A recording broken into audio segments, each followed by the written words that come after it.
Salut, je m'appelle Anopoli. Ça fait 10 ans que je fais de la musique sur Nantes et à peu près partout là où j'ai eu la chance de voyager. Je pense que je fais partie des gens qui vont passer le flambeau à la plus jeune génération. Donc je me retire un petit peu de la scène doucement pour me préoccuper plus de mes projets principaux qui sont mon label et un autre projet qui s'appelle Raykosa. L'idée du label, c'était vraiment de pouvoir sortir de la musique celle qui me plaît et donc d'accompagner des artistes aussi que je trouve intéressantes, pouvoir développer leurs projets artistiques.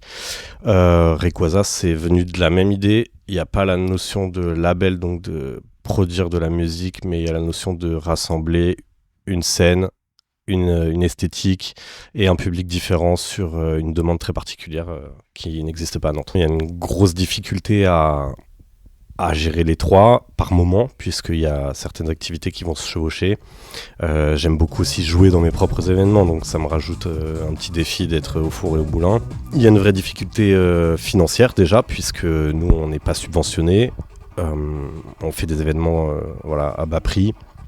Donc on essaye de proposer quelque chose de qualité et en même temps de rentrer dans nos frais, ce qui est vraiment très compliqué. Donc c'est déjà arrivé plusieurs fois de perdre beaucoup d'argent sur une seule soirée. Moi je dirais que je défends une certaine vision de la musique qui est en fait garder une esthétique underground tout en restant accessible à tous. En tant que prolétaire, on veut proposer des événements gratuits ou en prix libre. Et ensuite, je pense qu'on est en train de défendre une vision de la musique qui malheureusement disparaît un petit peu, c'est-à-dire vraiment axée sur l'écoute, la découverte d'artistes plutôt que sur les réseaux sociaux, l'image, tout ce que ça rapporte.